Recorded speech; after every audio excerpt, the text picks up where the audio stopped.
Good evening friends. आज अपन electoral bond से संबंधित जो चर्चा का विषय बना हुआ है उससे संबंधित आज अपन करंट अफेयर्स के बारे में जानने हैं और इलेक्टोरल बॉन्ड या चुनावी बॉन्ड क्या होता है उसके बारे में आज चर्चा करते हैं ना। ठीक है, तो इलेक्टोरल बॉन्ड है ना, जैसा कि अभी अखबार और न्यूज़पेपर में अपन ने देखा है उस पर बहुत ज्यादा विवाद हुआ है और चर्चा में बना हुआ है ना। जैसे इलेक्टोरल बॉन्ड है ना या चुनावी बॉन्ड है ना, तो ये पहले कंपनियां मतलब पॉलिटिकल पार्टियों को चुनाव से संबंधित फंडिंग देती थी, ऐसा नहीं है, पहले भी देती आई है और ये पार्टियां क्या करती हैं, अपना काम निकलवाती हैं। फिर बाद में ये क्या करती हैं, उनको फंड दे करके, चंदा दे करके अपना काम निकलवाती हैं और सरकारी नियमों को, कानूनों को प्रभावित करती हैं। ठीक है, प्रभावित करती हैं।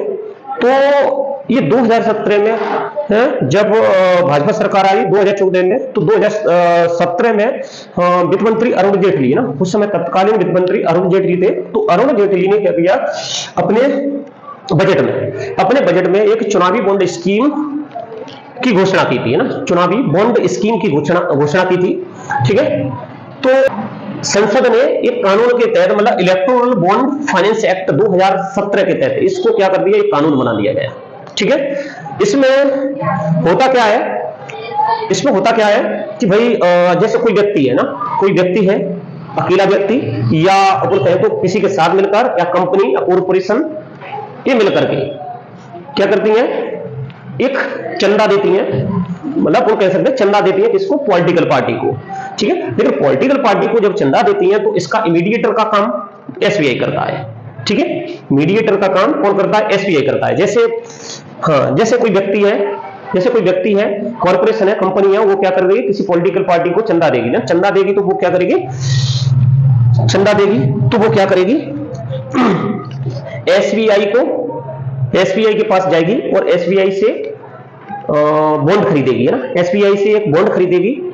ठीक है, बॉन्ड खरीद करके वो किसी पॉलिटिकल पार्टी को दे देगी और पॉलिटिकल पार्टी उसको एसबीआई में भुना करके और केस प्राप्त कर लेगा ना, पैसा रकम प्राप्त कर लेगा। इस प्रकार से वो चंदे की प्रोसेस पूरी हो जाती है। ठीक है, तो जब 2017 में ये एक्ट आया और ये अधिनियम, ये कानून के तहत इस स्कीम को लाए गए और 29 जनवरी 2018 में इसको अधिकृत कर दिया गया, लागू कर दिया गया ना। इसके लिए केंद्र सरकार ने क्या किया, जनप्रति अधिनियम 1951 में संशोधन किया, आयकर अधिनियम 1961 में संशोधन किया, कंपनी एक्ट अधिनियम 2013 में संशोधन किया, विदेशी योगदान विनिमय अधिनियम 2010 में संशोधन किया और इन कानूनों में संशोधन करके इस कानून को लेके आए। ठीक है, और इसके लिए इन्होंने एसबीआई को एक अधिकृत बैंक बनाया गया। ठीक है, तब ये अधिकृत बैंक क्या करेगा, ये चुनावी बॉन्ड या चुनावी बॉन्ड जारी करेगा, है ना, चुनावी बॉन्ड जारी करेगा। और ये चुनावी बॉन्ड जारी करेगा कहीं में 1000 का हो गया, 10,000, 1 लाख, 10 लाख, 1 करोड़, मतलब वो कह सकते हैं 1000 से लेकर के 1 करोड़ तक के बॉन्ड के मूल्य जारी करता है। ठीक है, और ये बॉन्ड के मूल्य हर साल कहें तो ये 15 दिन के लिए इसकी इलेक्टोरल बॉन्ड से संबंधित विंडो क्या 15 दिन के लिए खुलती है और साल में 4 महीनों में, जैसे जनवरी हो गया, जैसे जनवरी, अप्रैल, जुलाई और लास्ट में अक्टूबर, है ना, ये 4 महीनों में 15 दिन के लिए इलेक्टोरल बॉन्ड की जो है खिड़की खुलती है और 15 दिन के अंदर किसी व्यक्ति, कंपनी को केवाईसी करा करके ना, एसबीआई में केवाईसी करा करके इलेक्टोरल बॉन्ड खरीद लेता है ना। खरीद करके वो क्या करता है, एक पॉलिटिकल पार्टी को क्या कर देता है, दान के रूप में दे देता है। पॉलिटिकल पार्टी ये 15 दिन के अंदर ही है ना, क्या करेगी, एसबीआई से उसको इनकेस कराएगी या भुनाएगी। ठीक है, इनकेस कराएगी या भुनाएगी, और अगर वो 15 दिन में इनकेस नहीं कराती है, उसको भुनाती नहीं है, तो वो क्या करेगा, वो बॉन्ड क्या हो जाएगा, निष्प्रभावी हो जाएगा और उसका पैसा प्रधानमंत्री राहत कोष में जमा हो जाएगा। ठीक है, और इसमें खरीदने वाले की जो नाम है, खरीदने वाले का नाम है, अन्य जानकारी कैसी होती है, गोपनीय होती है। इसमें खरीदने वाले की नाम और अन्य जानकारियां गोपनीय होती हैं और ये टैक्स फ्री होता है। ठीक है, टैक्स फ्री होता है ना। अब बात आती है कि क्या सभी राजनीतिक पार्टियां हैं वो क्या इसे बॉन्ड को प्राप्त कर सकती है? क्या राजनीतिक चंदे को प्राप्त कर सकती है? चुनावी बॉन्ड को प्राप्त कर सकती है? नहीं, ऐसा नहीं है ना।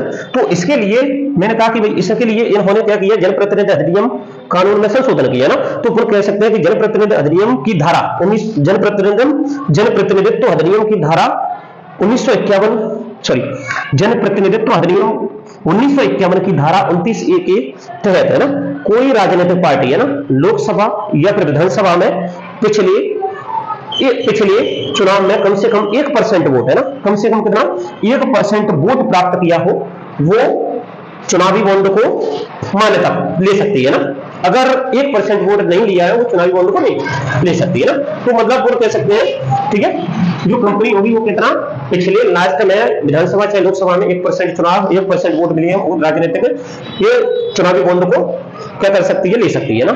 ठीक है, अब बात आती है ना कि भाई जब ये 29 जनवरी 2018 में इसे अधिकृत कर दिया गया और अधिकृत करके इसे लागू कर दिया गया ना। ठीक है, अब इसमें एसबीआई, मैंने कहा कि ये मीडिएटर का काम करती है, तो ये एसबीआई की कितनी 29 शाखाएं जिससे ये इलेक्ट्रोल बॉन्ड खरीदा जाता है। ठीक है, किसी कंपनी के द्वारा, किसी व्यक्ति के द्वारा खरीदा जाता है और राजनीतिक पार्टी क्या करेंगे, इनको बना सकती है। ठीक है, बना सकती है ना। और इसकी 29 शाखाओं में, इनकी 29 शाखाओं में बड़े बड़े शहर हैं जहां पर इनकी शाखाएं हैं, दिल्ली, कलकत्ता, मुंबई, गांधीनगर, गुवाहाटी, जबलपुर, ठीक है, भोपाल, चेन्नई, बेंगलुरु है ना। यहां पर इनकी शाखा है, यहां से ये इलेक्ट्रोल बॉन्ड खरीद सकते हैं और राजनीतिक पार्टी इनको बना सकती है ना। ठीक है, अब बात आती है कि भाई इसमें विवाद क्यों है।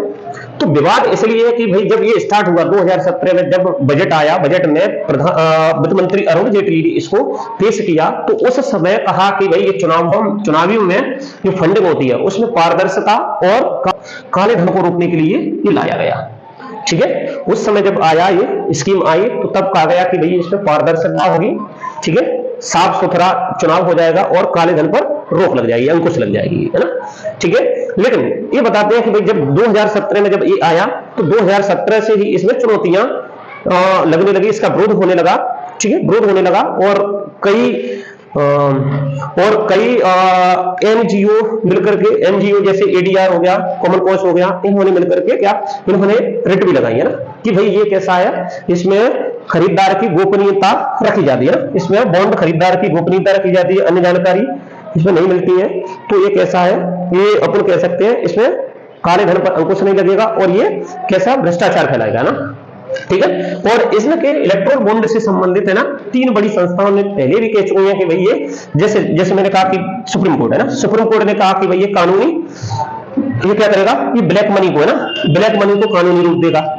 ठीक है, दूसरा विदेशी जो कंपनी है क्या करेंगे, सरकार और राजनीति को प्रभावित करेंगे, पॉलिसीज को प्रभावित करेंगे, है ना, ये सुप्रीम कोर्ट ने कहा। ठीक है, इसके बाद इलेक्शन कमीशन की बात करें तो इलेक्शन कमीशन मतलब चुनाव आयोग ने भी कहा कि बिल्कुल इसमें कोई पारदर्शिता नहीं है और ये जनप्रतिनिधि अधिनियम 1951 की धारा 29 का भी उल्लंघन है ना, धारा 29 का भी क्या करता है, उल्लंघन करता है। ठीक है, इसी प्रकार आरबीआई ने भी कह चुकी है कि भाई ये मनी लॉन्ड्रिंग को बढ़ावा देगी। ठीक है, मनी लॉन्ड्रिंग को बढ़ावा देगी ना। ठीक है, इस प्रकार को कह सकते हैं देश की बड़ी संस्थाएं उन्होंने इलेक्ट्रो बॉन्ड्स को विरोध किया है ना, तो ये कह सकते हैं उन्होंने भी विरोध किया है, लेकिन फिर भी सरकार इसको क्यों मान्यता दे रही है ना। ठीक है, तो इसके बारे में अपन चर्चा करते हैं कि वर्तमान में इस पर विवाद क्या चल रहा है ना। तो अपन ने कहा कि भाई 2017 में इस पर क्या हुआ, 2017 में इस पर रिट लगने लगी और तभी से इसमें विरोध स्टार्ट हो गया।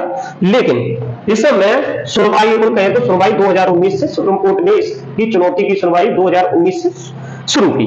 ठीक है, 12 अप्रैल 2019 को सुप्रीम कोर्ट ने क्या करा, निर्देश दिया कि सभी पॉलिटिकल पार्टियों को 30 मई तक है ना इलेक्ट्रोल बॉन्ड से संबंधित जानकारियां इलेक्शन कमीशन को दे देनी चाहिए। ठीक है, हालांकि 12 अप्रैल 2019 को सुप्रीम कोर्ट ने इस इलेक्ट्रोल बॉन्ड पर रोक नहीं लगाई थी, रोक नहीं लगाई थी। फिर अपन ने देखा कि भाई रोक नहीं लगाई थी ना, फिर से सुनवाई हुई दिसंबर 2019 तक है ना। एडीआर क्या है, एक एनजीओ है ठीक है, गैर सरकारी संगठन है जो क्या करता है, काम करता है ना।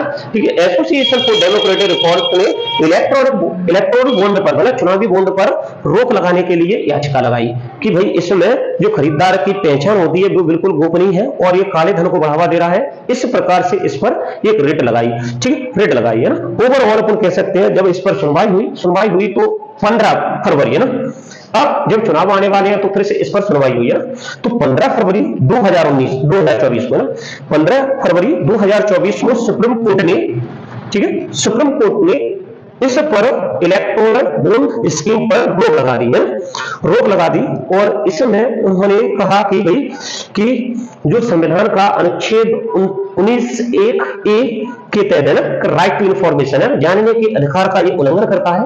ठीक है, और जनता को ये जानकारी होनी चाहिए कि इलेक्टोरल बॉन्ड से संबंधित जानकारी होनी चाहिए कि कौन इन राजनीतिक पार्टियों को पैसा दे रहा है, कहां से राजनीतिक पार्टियों पर पैसा आ रहा है और कहां जा रहा है ना। ये सब जानकारी जनता को होनी चाहिए और ये जनता का अधिकार है ना। ठीक है, राइट टू इंफॉर्मेशन के तहत है ना।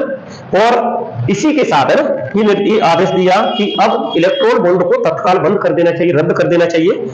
ठीक है, और इसके साथ ही है ना, इसके साथ भी एसबीआई से ना, एसबीआई से एक आ गया कि सभी 1 अप्रैल 2019 से लेकर के 15 फरवरी 2024 तक है ना, मतलब अपन कह सकते हैं 2019 से लेकर के मार्च का जो डाटा है किसको, इलेक्शन कमीशन को क्या करें, जमा करवाए।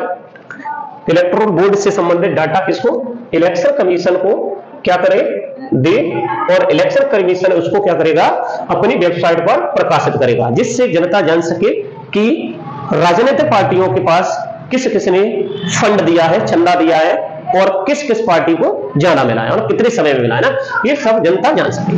ठीक है, ऐसा कहा गया। ठीक है, लेकिन एसबीआई ने और कहा कि भाई 6 फरवरी, अच्छा सॉरी 6 मार्च, ठीक है, 6 मार्च तक डेडलाइन दे दी कि 6 मार्च तक ऐसा होना चाहिए ना, इलेक्टोरल बोर्ड से संबंधित जानकारी किसको, चुनाव आयोग को पहुंच जानी चाहिए और चुनाव आयोग को उसे क्या करेगा, अपनी वेबसाइट पर प्रकाशित करवाएगा। लेकिन डेडलाइन की सीमा खत्म होने से 2 दिन पहले है ना, एसबीआई ने कहा कि भाई इसके लिए हमें 30 जून तक का समय सीमा बढ़ाई जाए, क्योंकि ये इलेक्ट्रो बोर्ड चुनावी बॉन्ड खरीदार और इसको पॉलिटिकल पार्टी के द्वारा भुनाया जाता है ना, इनकेस कराया जाता है। दोनों के जो डाटा है अलग अलग है, इनको सेंट्रलाइज नहीं किया गया है। तो इसको मिलान के लिए हमें क्या चाहिए, इसकी समय सीमा 30 जून दे दी गई। ठीक, 30 जून सुप्रीम कोर्ट ने कहा कि हमने मिलान के लिए नहीं कहा है, हमने डाटा देने के लिए कहा है और उसको प्रकाशित करने के लिए कहा है। इस प्रकार से सुप्रीम कोर्ट ने एसबीआई को फटकार लगाई और एसबीआई ने फिर जाकर के डाटा कितना 12 मार्च तक बोला, 12 मार्च तक सुप्रीम इलेक्शन कमीशन के पास डाटा पहुंच जाना चाहिए। ठीक है, इस प्रकार से सुप्रीम कोर्ट ने उसको फटकार लगाई है ना। तब जाकर के सुप्रीम कोर्ट अपन कह सकते हैं, तब जाकर के एसबीआई ने इलेक्टोरल बॉन्ड से संबंधित डाटा किसको दिया, इलेक्शन कमीशन को दिया। इलेक्शन कमीशन ने उसको क्या करा, प्रकाशित करवा दिया ना, अपनी वेबसाइट पर प्रकाशित करवा दिया, वेबसाइट पर अपलोड कर दिया और प्रकाशित करवा दिया। ठीक है, अब उस डाटा के बारे में अपन देखें तो जो डाटा है ना, कब से 1 अप्रैल 2019 से लेकर के 15 फरवरी 2024 तक है ना, कितने बॉन्ड बिके हैं। ठीक है, तो 22,217 बॉन्ड बिके हैं, जिनको 22,030 बॉन्ड इनकेस करा लिया गया है एसबीआई से, है ना। मतलब ये कंपनी या किसी व्यक्ति या कंपनियों ने खरीदे हुए बॉन्ड है जो एसबीआई से खरीदे हैं, और पॉलिटिकल पार्टियों ने 22,030 बॉन्ड को इनकेस करा दिया गया है। 187 बॉन्ड को इनकेस नहीं कराया गया, वो क्या हो गए, प्रधानमंत्री राहत कोष में जमा हो गए। ठीक है, प्रधानमंत्री राहत कोष में जमा हो गए। जब डाटा है ना अपलोड किया गया है, तो बीजेपी को इन कितना मार्च 2018 से लेकर के मार्च 2023 तक का जो डाटा मिला है, कितना रुपया मिला है, 6366 करोड़ है ना, 6566 करोड़ रुपए, ठीक है, चुनावी चंदे के रूप में प्राप्त किया है बीजेपी पार्टी है ना।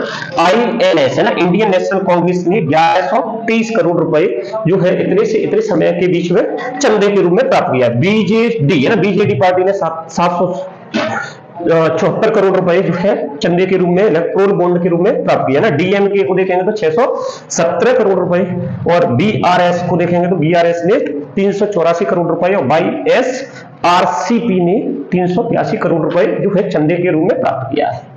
ठीक है, तो अब बात आती है कि भाई इसने चंदे के रूप में प्राप्त